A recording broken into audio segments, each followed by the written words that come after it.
So here's the used door that I picked up. So this door right now is a little over 6 feet, and I need to cut it down to just a little bit over 5 feet, 63.5 inches. So you can see roughly that's where the lip on the inside, the frame is, and I'm going to need to cut it off right about here. You can see right here, 63. So it's quite a bit off the bottom. So let's get to it. First off, is I'm going to just tear the door off and pull the screen off.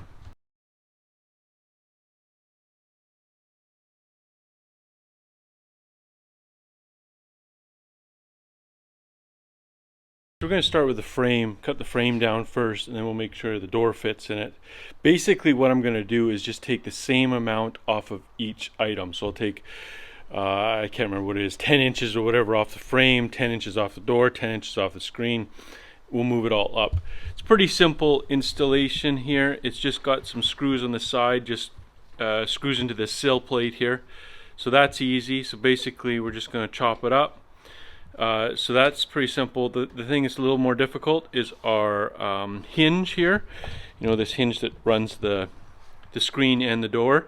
So we're just going to drill out the rivets, move it up, and then install some new rivets up where we want it. It's actually going to be very close. These two hinges will be very close to one another. So I'll just check the screen and also the door and make sure it's okay if I install it in this area. So here's our hinge. So I just ground the rivets off down there on the door frame and then punched them out. So I'll see if it's got enough clearance to just put a 3/16 rivet in there, a little bit stronger aluminum 3/16. But so now what I'm going to do is I'm going to triple measure this measurement here, make sure that I got enough clearance. I'm going to add probably 1/2 inch just so I can put maybe a 1/2 inch of spray foam around it just to hold it in or to seal it up. And then I'm going to mark it with my level down here and then cut that off and reattach that frame. The hardest part about this job, I think, is lining up the screw holes so they're the same as the originals. You want to make sure that they all line up so that your sill is not off crooked or whatever. So what I did is I just took the piece that I cut off here and I cut the chunk out that has the screw holes in it, and I just use that as a guide on there, and that makes it so that this thing lines up bang on now. Now I'm going to put a little bit of sealant right in here, and same on this side, and then we're going to assemble this frame. This frame is now done. I'll put the hinge back on right here too, I think. I'll see if it interferes anything with the door or with the screen, but I think it's going to go right there. Okay, so the sill's on. I'm just going to install the hinge here. I mean, it's not too far from this other hinge, but whatever. So I drilled it out. I'm just going to use some 3/16 aluminum rivets, just aluminum ones. I checked the clearances. It'll clear the door, especially the door's is bolted in here with screws, so the screw heads are much thicker than the rivet heads here. Okay, so the hinge is on now. Door frame's done. Let's get started on the door. Okay, so this is pretty straightforward. Sorry about the racket in the background. They're chipping a tree right now.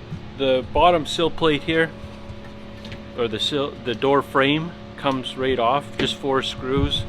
It's just a foam core door, and then this is just a fiberglass. It's laminate. It's stuck to this. This seems to be glued onto this, so there's no way to get this off. There's no screws on the side. There's nothing holding it in, so it's glued right solid. What I did is I figured out I got to take 13 7/8 off of everything.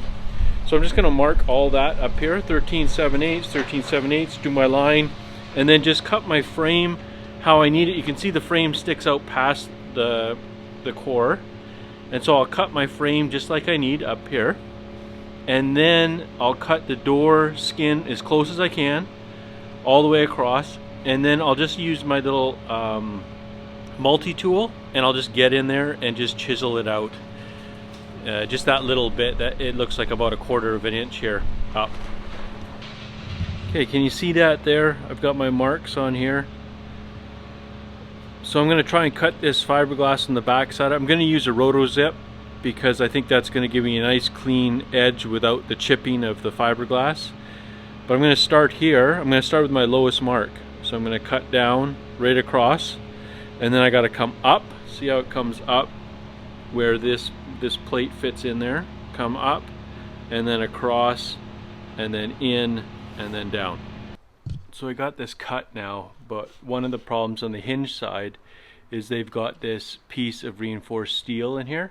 So I had to grind that out. I just used one of these burrs and I ground that out, and I think it's pretty good now.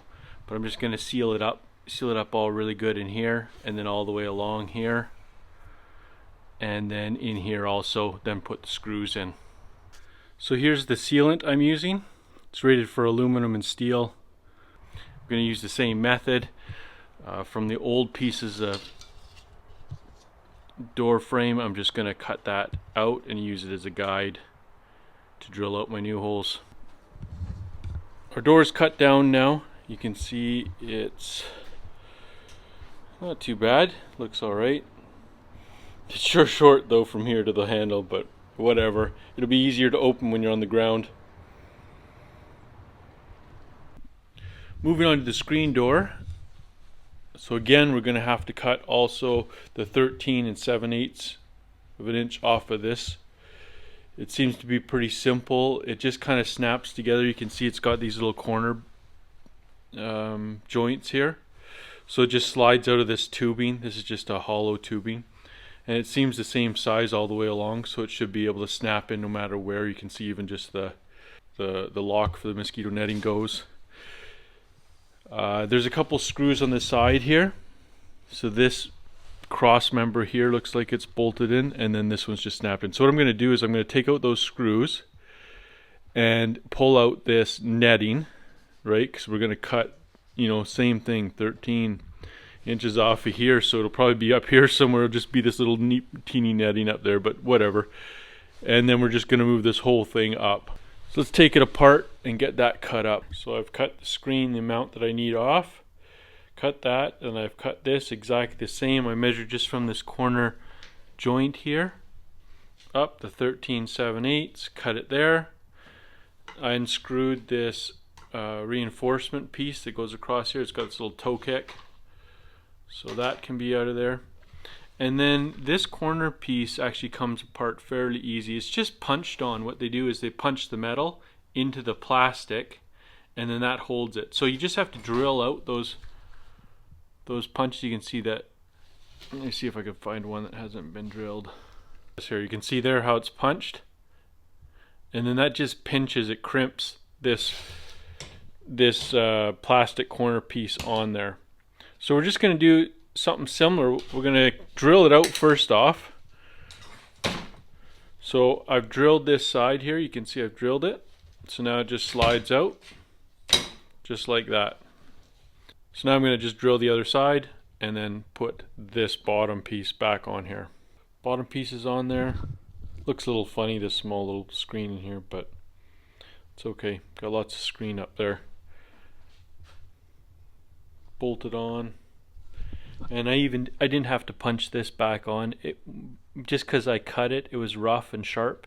So by the time I pounded this on with a hammer, it's on there solid. And then it's still punched at the bottom here. That piece I never removed. Okay, let's get the door together. So here's our screen door all installed. Cut down. And that's our completed door.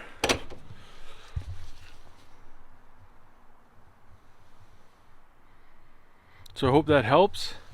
If you're thinking of doing it, it's a very easy modification to do. I think it probably took me a couple hours. Let's say 3 hours, including cutting the screen down.